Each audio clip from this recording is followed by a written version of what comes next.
And you could just tell in her eyes. If you voted for Donald Trump, you're ugly. I think you're all freaking ugly. So not only won't care when all the bad stuff that's gonna happen happens to you, I actually want it to happen to you. So the white want to be back on top. I don't want to touch another man with a 10-foot hole. Donald Trump is furiously demanding the resignation of Keir Starmer, warning that if this does not happen, the UK will be on the verge of a colossal economic crisis. This statement is shocking in its audacity, but frankly, Starmer himself got into this confusing situation, acting extremely inappropriately. Yeah, and looking at Twitter and the social media today, you know, a lot of these liberals and lefties have made complete fools of themselves. Like Rory Stewart. Oh, God. Don't you ever tell me he's a clever guy again. Yeah. Oh, Kamala will win comfortably for these reasons. The black vote will go to, and the women won't vote for Donald. They did, didn't they, Rory? You see, instead of being polite and remaining neutral, Starmer decided it would be a great idea to send a battalion of 100 Labour supporters to support Trump's political opposition. This is clearly not the most diplomatic step. Looking back, I mean, the sheer stupidity of Keir Starmer allowing 100 Labour supporters to go over to the key swing states in America to campaign for Kamala. I mean, think about that now in the cold light of day, now that Trump has triumphed. How stupid! What a moron to do that. What a moron. And of course, Donald's already talking about it. He's already saying, you know, this guy's really left-wing. I'm worried about him. You know, Donald's a pragmatist, but also he's like an elephant. He never forgets. So our relationship with America, what they call the special relationship, it's going to be in trouble. It's going to be in trouble thanks to the idiocy of our Prime Minister. Now that Trump is back in power, he is preparing for his revenge. His first brutal step in the economic war was the imposition of colossal customs duties, accompanied by threatening statements that the British could be out of work. Well, I think a US-UK trade deal would be a huge positive, and a lot of the negotiations were already conducted, of course, under the Conservatives previously with Trump when he was president. But I have very little faith in Keir Starmer's, you know, willingness and ability to put in place a trade deal. The message is absolutely clear and disturbing. Starmer's little stunt against Trump could turn into a real disaster for the whole country. If things get worse, economic chaos will turn even the most familiar weather forecast in the UK into complete madness, where every change will be unexpected and frightening. The socialist government in the UK right now is a disaster for Britain. It's disastrous for the special relationship with the United States. US Conservatives have a very negative view of Keir Starmer and his ultra-woke government. And so I do think Starmer's going to have a very, very tough time. If you think that the support of your beloved politician does not matter much, then get ready for a real shocking turn of events. Keir Starmer has taken this to a whole new, catastrophic level. He gathered 100 loyal supporters of the Labour Party and sent them to the United States, to the most key states where life-changing changes are taking place. Their main task was an aggressive campaign in support of Kamala Harris. Why not add a little British influence to the American elections, right? But if you were hoping that it might end well, I hasten to disappoint you. Everything went wrong. Trump was furious, accusing Starmer of blatant foreign interference, and made sure that the whole world knew about it. Did you feel the heat of passion? This is just the beginning.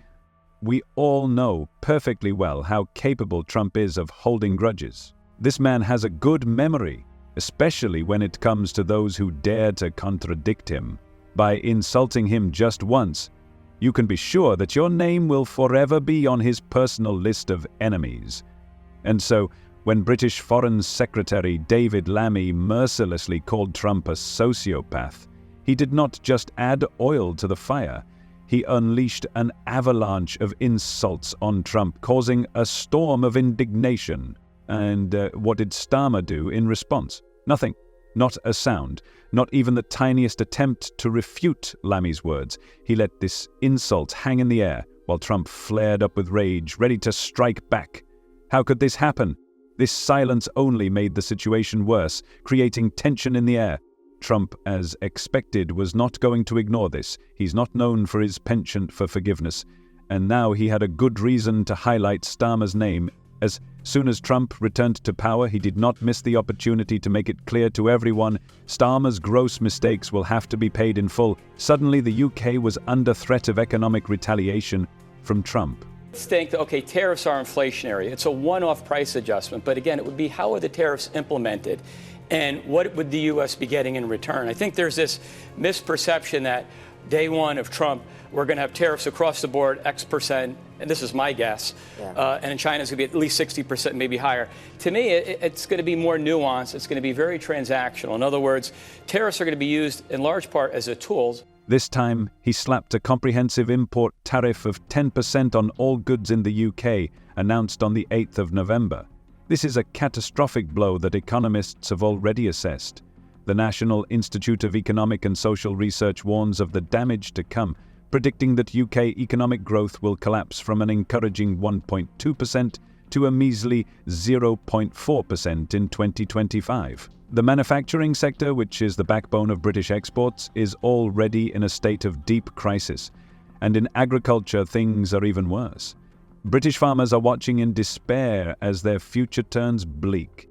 Has certain environmental regulations and certain rules against child labor. Some of our trading partners don't have those same rules, and we're at a disadvantage. So to the extent tariffs can level the playing field and make trade fair, I think that makes sense. Also, it would depend, too, what happens with energy policy. If we have a significant amount of drilling and energy production, that will offset the tariffs, even if the tariffs, for argument's sake, were implemented across the board. The energy share of the economy is bigger than the import share of the economy. So it really depends how it's going to be put into place. Yes, the agricultural sector was on the verge of disaster. Goods that once generated income are now becoming unfit for sale. On the 10th of November, the British National Farmers Union announced with alarm and despair the onset of a real apocalypse, warning that rural communities entirely dependent on exports could be destroyed. And Trump, oh yes, he knows exactly what he's doing. This is not just a trading game, it is a clever and carefully thought-out maneuver aimed at strengthening his power. He's sending a loud and clear signal straight to Keir Starmer's government, and the timing is astoundingly accurate. The UK is already plunged into chaos. Strikes among civil servants, fierce disputes over immigration, and general confusion in which the country seems to be teetering on the edge of a precipice. Trump is striking at the most vulnerable point, exerting economic pressure with ruthless precision, like an experienced fighter, making Britain suffer from every excruciating second of this crisis. That sounds like a good idea. Meanwhile, old cackling Cameron's going, yeah, I can pay for trans surgery for prisoners. You know, I mean, come on. The Bank of England is in a terrible trap, and the consequences of this crisis are already being felt at every turn. Raising interest rates designed to stop inflation only exacerbates the financial misery of households that are already barely making ends meet. The first to feel this blow are mortgage loan holders. The average mortgage rate soared from 4.3% in early 2024 to a painful 5.6% in November, and experts predict it could reach a frightening 6.5%. If the situation does not change, the rates will continue to rise. People who were already struggling to cope with monthly payments are now facing financial difficulties as if they had crashed into an impenetrable wall. Keir Starmer seems to have switched to full damage control mode, and this sight is simply amazing. On the 10th of November, he sent a letter to the Minister of Foreign Affairs, David Lammy, asking him to develop plans to strengthen the representation in the United States, which is actually a subtle recognition that he is begging for help. They are desperately trying to smooth things over, hoping that some kind of diplomatic ploy will help save Britain's remaining relations with America. Starmer's leadership faltered after the tariff crisis. Even his own Labour Party is starting to lose faith. Shadow Chancellor Rachel Reeves, who was usually a staunch supporter of Starmer's economic policies, is now openly criticising him. In a leaked memo to the press, she said that a series of his diplomatic mistakes had made Britain vulnerable.